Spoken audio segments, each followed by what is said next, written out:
Silence of the Mind, Cosmic Observer and the Art of Thoughtlessness.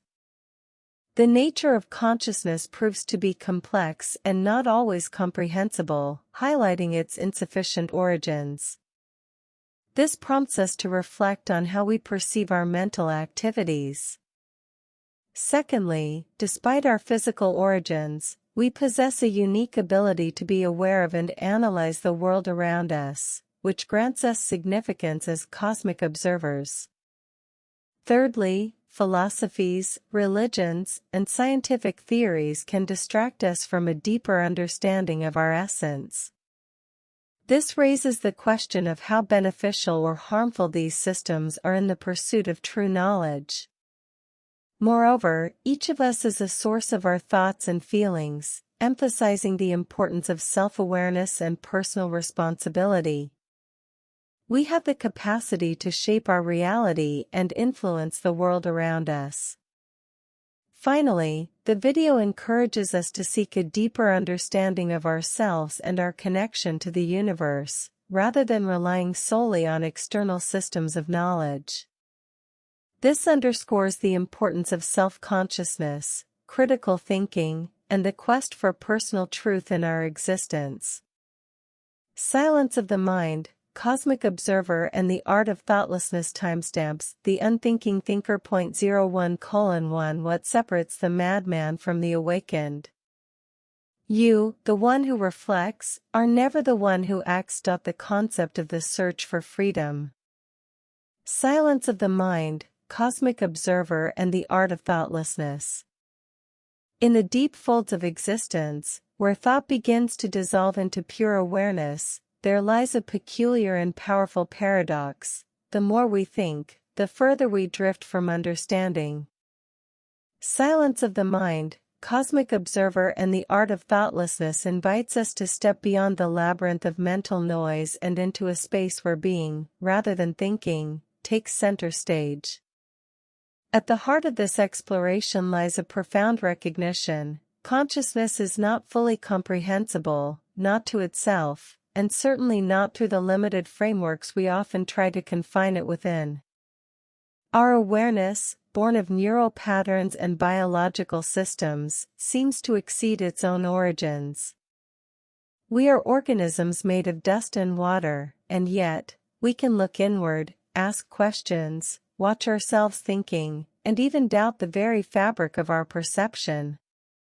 This contradiction, or perhaps miracle, reveals the mystery of what we are: incomplete beings reflecting on their incompleteness.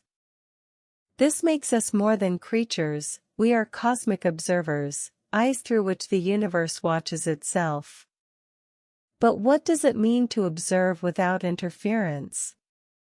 The art of thoughtlessness is not the absence of awareness but the absence of compulsive narration. Thoughtlessness here does not equate to ignorance or apathy, it suggests a clarity beyond the storm of interpretation. Most of us are not truly thinking, we are being thought by forces, habit, culture, inherited ideologies.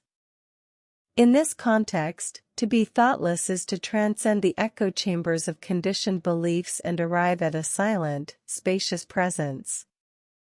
The unthinking thinker.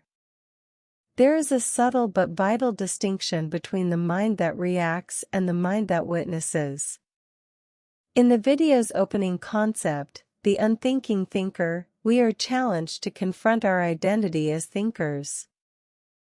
Who is it that observes the thought? If thought is flowing like a stream, who is standing on the shore, watching it pass? The realization emerges: we are not the content of the mind, but its context. When we become aware of this, we step out of identification with the chaos of cognition and into the stillness of being. This is the essence of thoughtlessness, not the elimination of thought, but the refusal to be enslaved by it. What separates the madman from the awakened? This thought echoes the next theme: what separates the madman from the awakened? Strangely, both the madman and the mystic reject the consensus reality. But the madman is lost in the collapse of meaning, whereas the awakened being transcends it. One falls apart under the weight of unchecked inner chaos, the other finds liberation through deep inner silence. The key difference? Conscious presence.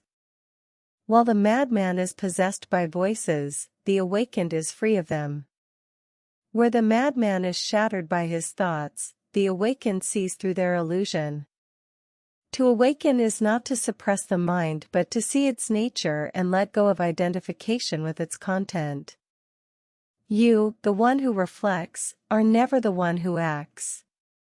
In another powerful insight, we are reminded, you, the one who reflects, are never the one who acts.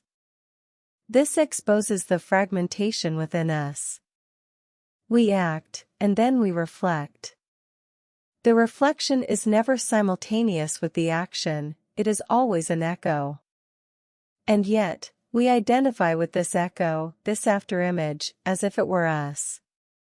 But the real you cannot be grasped.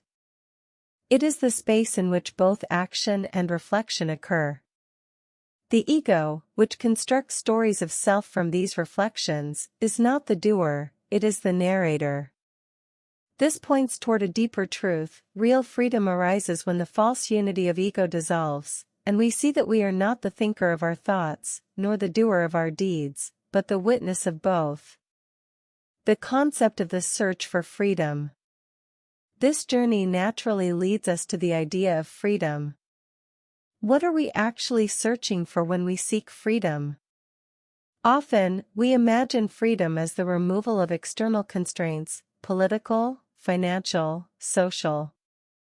But those are only surface layers.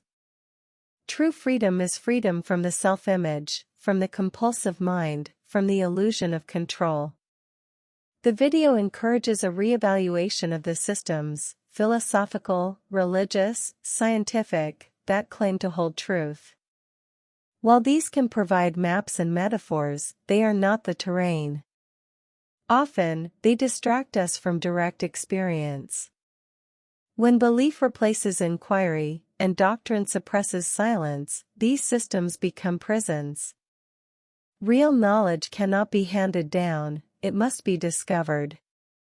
It arises not from books or institutions, but from an encounter with stillness. The personal cosmos. We are not passive bystanders. Each of us is a generator of perception. We shape reality not only through action but through attention. Wherever we place our awareness, meaning follows. Our inner state becomes our lens, and our lens becomes our world. This makes the cultivation of self-awareness a moral imperative. To not know oneself is to risk projecting shadow, chaos, and confusion into the world. To know oneself, even in fragments, is to bring light to the collective. This means taking personal responsibility for our thoughts and feelings, not as burdens, but as gifts of transformation.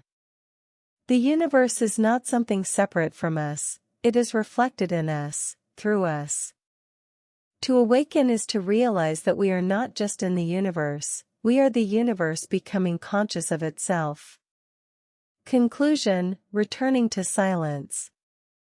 The message of silence of the mind is not one of ascetic withdrawal, but of deep, radical listening. It calls us to be still, not just in body, but in consciousness. To stop identifying with the noise. To question every assumption about who we are, and to dare to live without the crutch of constant mental commentary. In that silence, something emerges, not a voice, not a doctrine, but a clarity. A presence that cannot be named but can be known. This is the art of thoughtlessness.